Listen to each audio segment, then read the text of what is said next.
Ryan Grove. This is my wife, Tiffany. Okay, so last time you hit me with some interesting concepts and ideas about the formation of the Grand Canyon and the Salt Lakes and... If she's starting with a compliment, I know that I'm in trouble. It's not a compliment. I'm just saying, you talked about prior flooding of North America. Rapid snow accumulation. Mm-hmm. So I guess you had mentioned something about the Salt Lakes being kind of a spillover from the ocean. I think that there were more than just one lake that was made as the water was receding. Well, there's a few salt lakes in the world. And so I believe Salt Lake was one that actually held salt water from the rising oceans during the flood. Right. But the Grand Canyon Lake, the Colorado River Lake, was made from fresh melted glaciers that had deposited there during the flood. So from what I've looked up, at least, salt lakes form when water flowing into the lake containing salt or minerals cannot leave because the lake is terminal, so it doesn't have anywhere where it drains out, and the water then evaporates, leaving behind any dissolved salts, increasing the salt salinity. And also the salt lakes have 5 times more salinity than the ocean, or like the Dead Sea, is many times saltier than the ocean. As far as the Mid-Atlantic Ridge running across the Atlantic Ocean, what I found is that it's the longest mountain range in the world. Yes, that's what I was referring to, and I accidentally even said Pacific at one time. Right, but then you said Atlantic later, so I knew what you meant anyway. Details. But it separates the North American, Eurasian plates and the African plate, and in the South Atlantic it separates the African and South American plates. The ridge is central to the hypothetical supercontinent of Pangaea that began some 180 million years ago. I think most scientists kind of reject the idea of Pangaea, but I don't really know.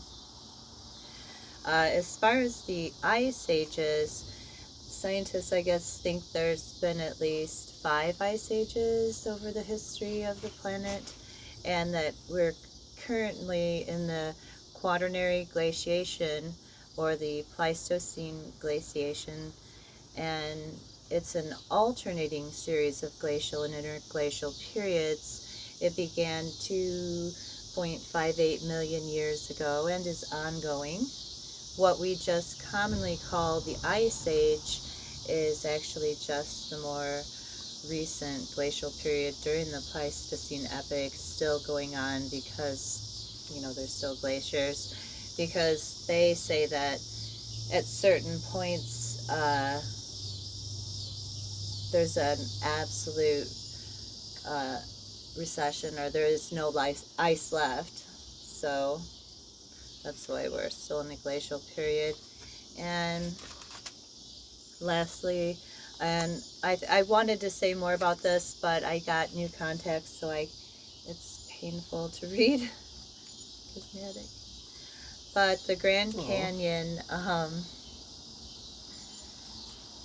well, it's actually a relatively young canyon in terms of it being compared to the rock strata that they find there, because I guess they say what happened was that portion of the earth that reveals the metamorphic basement rocks was actually pushed up, and so we see those lower strata of the actual Earth's core, but that rock is 300 million years old, but the canyon is actually only 5 million years old, but it displays Precambrian rock, which is sandstone and mudstone, and Paleozoic rock, or there's the Paleozoic strata as well.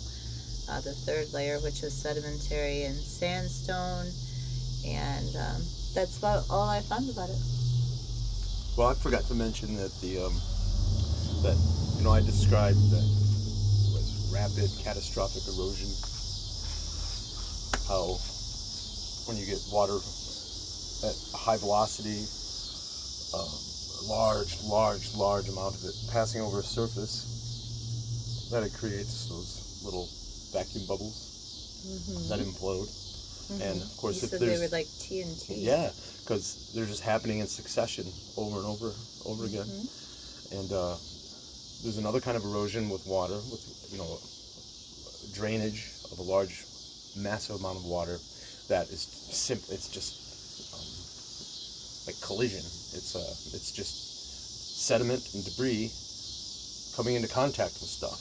And if you get enough weight behind that movement and enough pressure behind that movement, then that sediment charged water can actually quickly pry open cracks and fissures that are already in rocks, and it can create a tremendous amount of devastation to the land and the rocks, in a short period of time.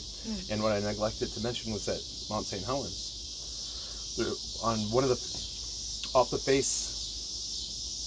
sides of the face of Mount St. Helens, prior to its eruption in 1980, was a vast flat forest for acres and acres and acres and acres and acres. And now today, there's a huge canyon network carved right into that ground, and the forest isn't there anymore. It looks very much like the Grand Canyon, just on a smaller scale. Well, to be fair though, it looks like just ruin and devastation, and it doesn't have the rock strata or the layering. No, because it looks pretty fresh, I think, and it looks like kind of a mess, and not much has grown back yet. But what similarities there are that there are rocks that have been split. There's huge canyon walls, and it all comes to meet at the bottom with a tiny stream, river going through it. It's very similar to the Grand Canyon in that respect. Debris from the yes, but that's a localized volcanic event, whereas what caused the Grand Canyon was something that was 1,000 times more large and catastrophic. And that the reason this canyon at Mount St. Helens has been created and has eradicated the forest is because when it went off, it created its pyroclastic blast, and then its subsequent emission of lava and stuff. That actually melted a bunch of snow all at once that was on the top.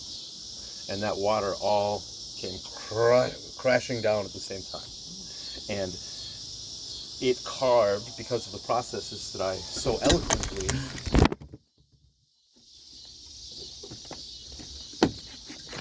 little slut. I'm sorry, I didn't mean to call your chicken a slut. Here. Chicken knocked her. Chicken knocked us over. We're not starting again. Let's keep going.